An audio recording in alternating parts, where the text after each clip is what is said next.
everybody, welcome to today's show. You're watching Crazy Mick TV. This is Tuesday, October 27th, 2009, and we're going to jump right into things today. I got a few stories today, mostly just talking today because I really don't feel all that well, and it's been kind of a busy, hectic week with Halloween coming right around the corner, and school and everything. It's just been really bogged down, so I'm going to make it quick and to the point today.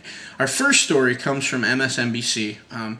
It's about kids on psychiatric drugs have alarming weight gains. And people are surprised by this, and that makes me laugh. Ahaha. Because what do you expect the kids to do, okay? There's all these things about ADD and ADHD and PCQGF, what the fuck ever, about kids being overactive. They're kids, man. Yeah, they're overactive because they're kids. So what do? We give them Ritalin or Adderall or whatever else to help them focus. Well, then we wonder when they sit around all day, because they can't move because they're so doped up because the parents don't want to deal with a little bit of an overactive child. Instead of finding outlets where he can be productive with his overactivity, they dope him up and say, you got to calm down, kid, you're just too active. And then when he puts on 20, 30 pounds in a couple of weeks because he hasn't moved and all he does is sit on the couch and then eat, and then he's lazy, and that involves a whole nother problem.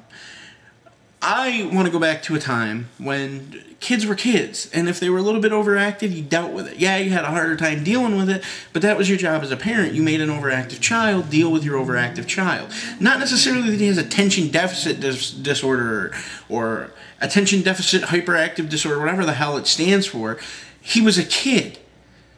Now, I come from a small rural area in New York, and I bounced between New York and Pennsylvania, both small rural areas, and we didn't have this overwhelming problem with kids with ADHD, and they had it, but the parents just kind of dealt with it.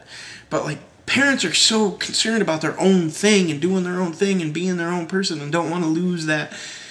That's part of being a parent. That was the decision you made as you grew up 20 years ago. You were either going to be a parent and you were going to put your partying days and everything that you wanted to accomplish in life on the back burner, or throw it out completely to raise kids. Or you weren't going to have kids and you were going to do what you wanted to do. I'm so sick of parents not taking responsibility for their kids. It's ridiculous. There's so many parents out there who they want to blame the media. They want to blame the internet. They want to blame movies, TV, video games, whatever. Blame yourself for not paying attention to your kid, not raising your kid the way you should have raised your kid. That's all there is to it. It's that simple. We go back a few years and we look at the kids at Columbine, and they wanted to blame Marilyn Manson and video games, and I forget the list of things they wanted to blame. Now, if you're going to blame those things, then I should have shot up my entire high school because I listened to Marilyn Manson. I didn't dress or, go all gothy, but I liked the music. It was, it was a time when that was the kind of music I liked. I was young and rebelling and whatever you want to call it. But I didn't blow anybody up. I played all those video games. I didn't shoot anybody. These kids felt like they had no other option. One, because they had shitty parents, really terrible parents. Two, high school bullying is probably a lot of it, but I know that when I got bullied in my younger days and I came home and told my parents, first of all, they didn't run to the school board or the principal, and I was raised by my grandparents. My grandfather looked at me and said, man up. If they're bullying you, bully back. Someone hits you, hit them back. Don't be an asshole and start the fight, but if somebody's going to fuck with you, fuck them up. That's what I teach my kid. That's what I was taught. That's how you raise responsible adults. And that's how you raise boys to become men. You teach them that there's a right and a wrong time to do everything.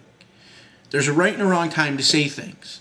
But if someone is going to say something to you that offends you or affects you, if someone is going to put their hands on you, you put your hands on them back. Now, today I understand what some of the parents' reasoning is. And, I mean, kids are quick to pick up a gun or a knife or some other weapon because everybody's such a chicken shit to fight with their own two hands anymore.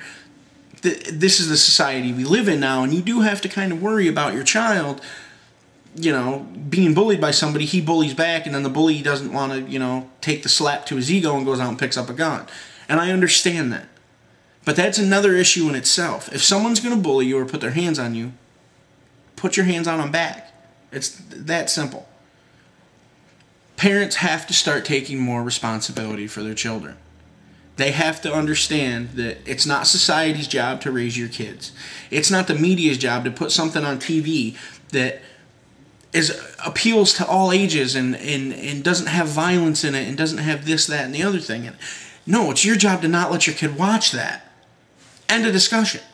But anyway, that's that story coming out of msnbc today, that kids on psych drugs tend to have alarming weight gains. Well, that's why. Because you make them so they can't function properly, they don't get the amount of exercise they need, and chances are the parents are just, here, put my kid on this drug so he calms down, and then I'll throw food at him and I don't have to deal with him because I didn't want to become a parent in the first place. It's just what I thought I wanted to do, and then when I had the kid I was like, well, I don't want to stop doing this or doing that.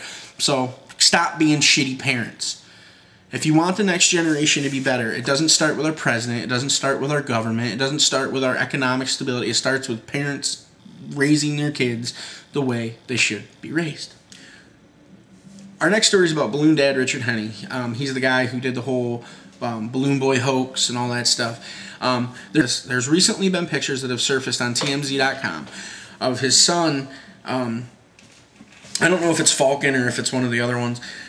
There's a picture, and in the picture it's the son as a baby. He's holding a Miller beer bottle, and the guy's handing him a cigar. Now, not that this guy needed any more proof that he's the world's shittiest dad, but there's a lot of people making a big fuss about this picture, and I'm sure it's mostly because of previous things that this asshole has been involved with. But this picture, I felt almost a little sympathetic for the guy, because I have a picture of my son when he was like 3 weeks old, sitting in a lazy boy chair, and he's got a half-drink bottle of Captain Morgan sitting next to him with his arm wrapped around it, and he looks like he's passed out sleeping. It was a funny picture. I didn't give my kid any alcohol, but it was a funny picture, so I took the picture. People are just really pissed off about this picture, like, oh, this is so bad, and I don't think it's that bad of a thing. It's a funny picture. That's all it is. Seeing a baby holding an alcohol bottle is pretty funny. It's possibly not the most classiest thing you can do, but it's a little bit funny. I know that when I saw the picture of my son with his arm wrapped around a Captain Morgan's bottle, I chuckled a little bit. Not that I want my son down the line to be like that, but he looked cute holding the Captain Morgan's bottle that was as big as him. Now, this guy's a total clown. He's a total fucking, he's a geek. And he's looking for his 15 minutes of fame because he's not willing to work to accomplish anything in life. He wants everything handed to him. That's why he did the reality stunt there with, what was it, Wife Swap and all that stuff. And I saw that episode, and the family's a little bit off. But there's a lot of families in this country that are a little bit off. I just think that if you're going to condemn this guy, which he definitely needs to be condemned, what he did was stupid, and it was dumb. It was a dumb thing to do. I don't think he expected it to catch the media whirlwind that it caught when it first happened. But everybody's bitching because the guy pulled this hoax to get his 15 minutes of fame. But every time you turn into the news to watch a story about the guy, you're giving him his 15 minutes of fame. So my advice to you is, if you don't want this to go any bigger, turn your TVs off, stop reading about the guy. Don't make it so it's newsworthy, and then that way his fame goes away. That's the show for today. That's all I got. There'll be a new show out tomorrow to be a lot better. Again, I'm sorry for the crappy show. I've just been dog tired and worn down from work and school and everything that's been going on the last few days. So I hope you enjoyed it. I hope it made you think a little bit. Maybe it made you smile a little bit. I don't know. I'm not on my A game today. It's just how it is. So we'll see you guys tomorrow.